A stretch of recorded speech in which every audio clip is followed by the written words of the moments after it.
If a woman in your wife's social circle goes through a divorce, there's a high likelihood that you and all the other husbands of the women in that social circle will also be experiencing a divorce, or at least marital discourse, over the course of the next year or two. A lot of misinformation is shared among women in these little social circles when it comes to divorce. And I think that's what allows them or pushes them forward to do it, to actually go through with it. So today, that's what we're going to be talking about. We're going to be talking about at least 10 myths that women believe about divorce that probably don't serve them very well. So, let's get into it. First and foremost, women think that they're going to be happier if they shed you, if they are divorced. They're going to think that their lives are going to improve in some meaningful way. And oh my God, nothing could be further from the truth. Statistically, even though I know men suffer a lot after divorce, women actually suffer worse in most cases. Now I know there's exceptions where women, make out financially. I mean, if your last name is Gates or Musk or something like that, then obviously she's going to do quite well. But if you're just like the rest of us, the vast majority of Americans are living paycheck to paycheck. And when you get half that paycheck, it ain't much. There's not much there. You're not living high on the hog, So they think they're going to be living it up, and they're not. In fact, most women find that their lives do not get better following a divorce. What's ironic is these women who start this whole process with the first divorce, the one who initiates all the others, she doesn't tell them the truth. She makes them think that it's all going to be great. It reminds me of when my first daughter was born and my wife complained to me about, why didn't anyone tell me this was going to be so hard? And I think that women keep this shit to themselves because they want everyone to experience the same level of misery that they experience. I swear, if one of them, nearly escaped a shark attack by swimming in a particular area in the ocean, they would never tell their friends about the shark. They would just let them find out themselves. Yeah, so happiness, that's the first one. Complete myth. There is no happiness in divorce. So let's move on. The next myth that women believe is that they are going to find a better guy than you second time or third time around. Like they think that they're gonna upgrade. And that is rarely true. Because of course, we all know, and I don't think women understand this, they don't understand that men are like genetically programmed to seek out young, fertile, beautiful women. And as women get older, if we're in a relationship with a woman as she gets older, I think that we can appreciate them for what they bring to the table in terms of their personality, friendship, whatever. If you've got a really great wife, you're not going to dump her just because she gets old. But if she dumps you and she's out on the market looking for somebody new, these new guys are not looking for secondhand wives, and they certainly aren't looking for secondhand wives with children. I think I mentioned in another video some time ago about how a friend of mine's parents got divorced when I was a teenager, and his mom had a great sense of humor, and she said, I think she was reading in the Washington Post or something like that about divorce, or someone was talking about it. She said, statistically, I'm more likely to be kidnapped by terrorists than I am to be remarried at age 40. Yeah, and she was only 40. And a lot of the women that I'm talking about are like my ex-wife, who now is in her mid-50s. And although she's an attractive woman for someone her age, that's a big qualifier. Do you know what I mean? Like for someone her age. That's the whole ball game right there. So yeah, if any women are watching this, I don't mean to be discouraging or to tell you that you don't have any value other than your physical attractiveness, but out on the dating market, that is the game that we play. Now, it's possible you might find some guy that'll go for it, but probably not the guy you're looking for. So I doubt women are going to be able to upgrade second time around. Big myth.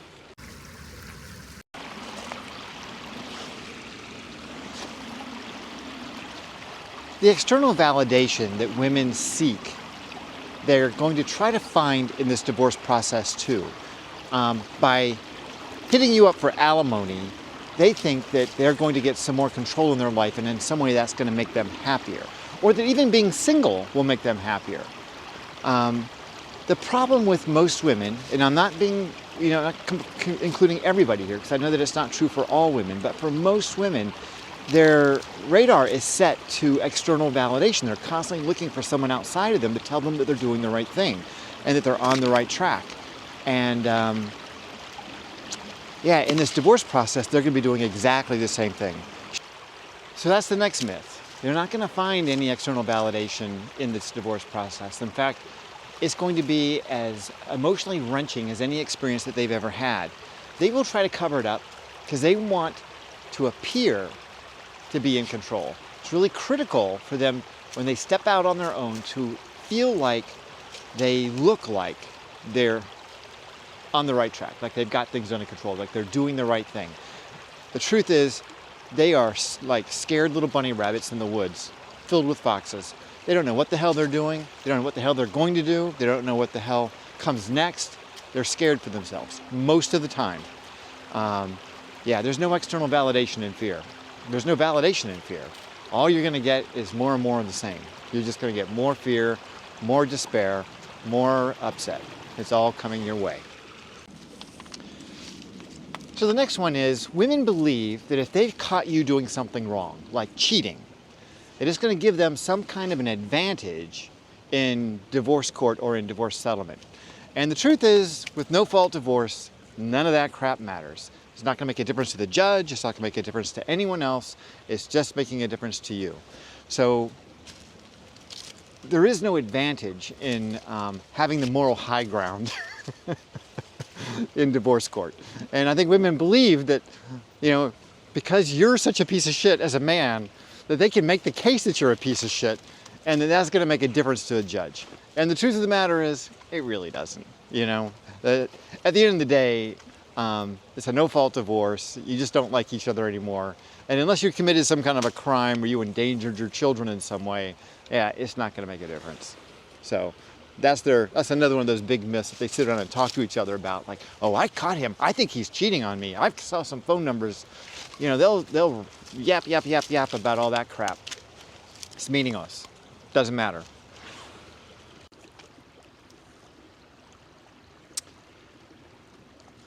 This next myth is one that I think that they believe it so much that even a lot of guys believe it.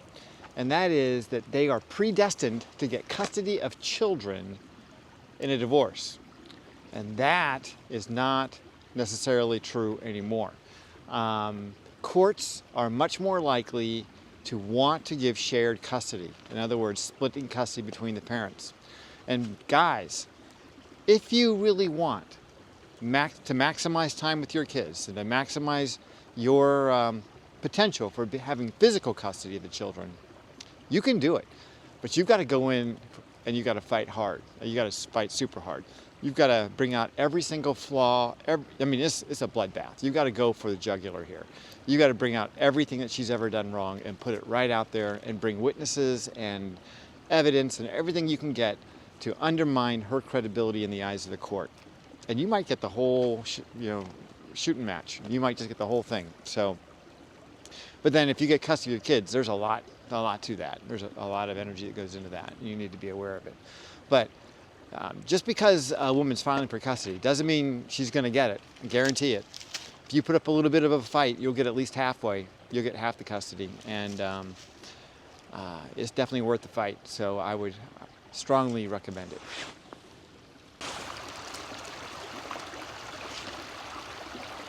Another one of those little wine drinking round table myths that comes from women chatting among themselves is they believe that if they file first, that there's some advantage in that.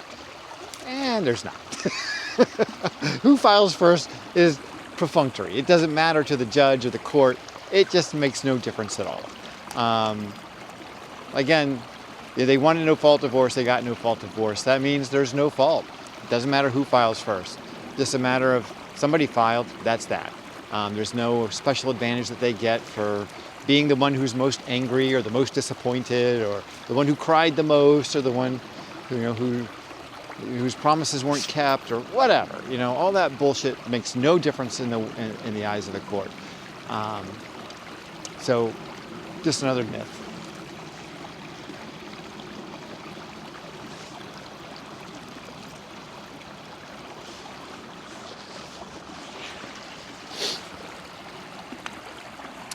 A lot of women believe that once they're divorced, all personal and financial ties are going to be cut, and nothing can be further from the truth. You're going to have to deal with each other for quite a while after your divorce, maybe for the rest of your lives, especially if you've got kids. So divorce doesn't end the relationship in most cases. It just changes the relationship. So just be aware of that. You're not getting this person out of your life completely. Unless you have no kids and you haven't been married very long, then maybe you can do that. But yeah, the likelihood that you're going to end this relationship forever is pretty slim. This is one of my favorites. So women believe that there's going to be a court trial in most divorce cases. And that is not anywhere near the truth. Most divorces are settled out of court. But I think women like to imagine themselves on the stand in front of a jury of their peers, telling everyone how much they've suffered because of you and all the promises that you didn't keep and what a bag of dicks you really are. That's what they want to do. They want to have this emotional, cathartic moment in front of the judge and everyone, and they're all in tears, just so sad for her because she's so unhappy, and they're all going to just grill you. They're just going to get you. You are the villain in this story, and they're going to come for you. And I think that's what they believe in their heads. They think that they're going to have this moment. And yeah, there's no moment. 99, not 99, but probably 80 or 90% of these things never see the light of day in a courtroom. They're all going to be dealt with in lawyers' offices, between lawyers, and at the end of the day, you sign some piece of paper in front of a notary, and that's the end of it. There's really no drama at all. The drama happens leading up to the divorce. That's when all the drama and the tears and all that crap happens. Once the papers are filed and you guys are working out the details, there is very little drama. It's like a real estate settlement or buying a car or something. There's nothing to it.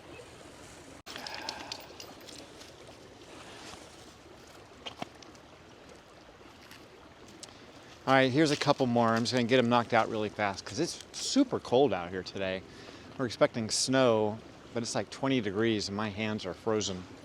Fuck.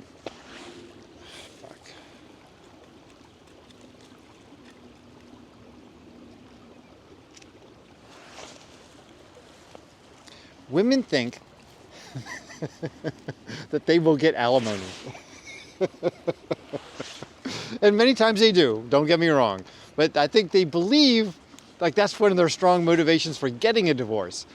And oh, my wife was so sad and disappointed when I didn't have anything to give her. So for much of our marriage, I was making between $150,000 and $250,000 a year, which back then was pretty good money. When we got divorced, on the day she left, I think my business was just getting going, and I was making about $52,000, $53,000. I swear to God.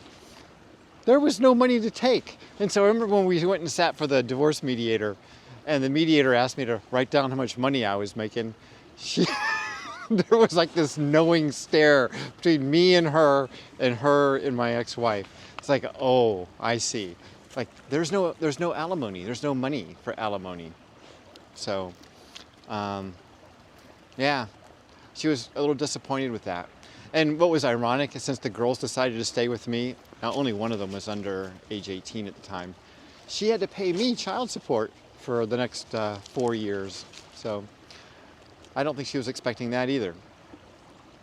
But yeah, things don't always go the way women think they're going to go in court. And it's not this huge emotional thing. It really does just boil down to what's in the best interest of the kids and basic finances. And alimony could go the other way around. You know, if she's making more than the man, women are frequently forced to pay alimony. So it's not necessarily a gender thing. It just happens to be that most of the time the man is making more money than the woman. But these days that's changing. You know, women are making more and more money. So guys, find yourself a good, hard-working girl, get married, and divorce her, cash in. Now this is kind of a pre-divorce myth. And I hear this a lot from my friends and family over the years. They had this idea that if children come into their lives, like if they have a child, that somehow that will help save the marriage, that that'll make things better. And it is absolutely not true. I swear to you, that is the exact opposite of what it will do. Children make your life much, much more difficult. You've got to have a pretty strong relationship just to make it through that. So yeah, children are not going to help you out with that. All right, I got two more. I'm going to knock them out real quick. One, women like to think that they need to get your consent, or that they need to give their consent in order for a divorce to occur. And in a no-fault, country, consent is not an issue at all. In fact, I don't think that you need to be present. I think that if one spouse decides that she's going to divorce you, yeah, she can do it in absentia. If there's a good enough reason for her to do it, she can do it without you altogether. So yeah, consent is not a big deal.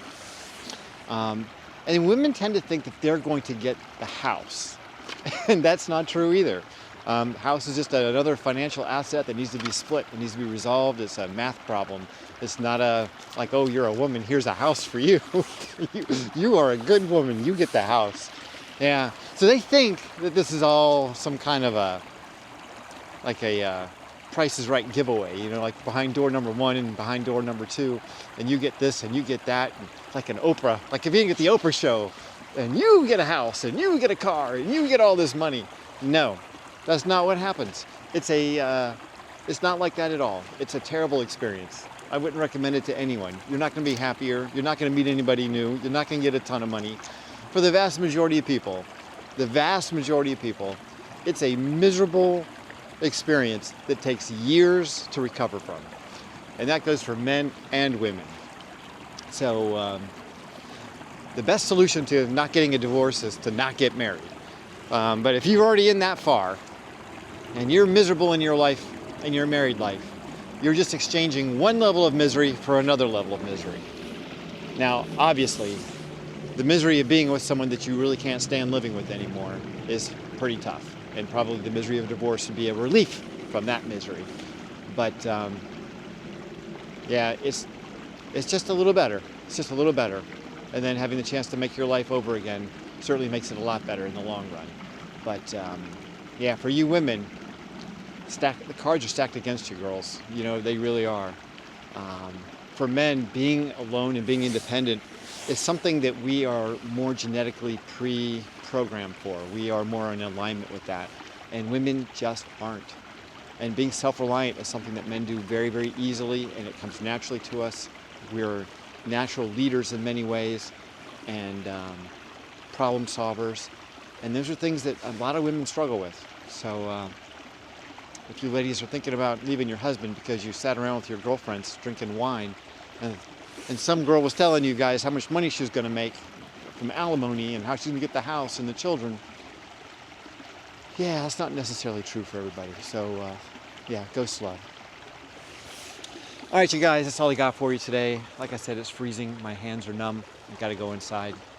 I hope you've enjoyed the video. By the way, I did just launch a store on the site. I think I've got like maybe 10 products there. Talking all about Life 2.0 and stay healthy, stay single. So please check it out. But in the meantime, remember to like and subscribe. I'll see you next time. Stay healthy, and if you can, stay single.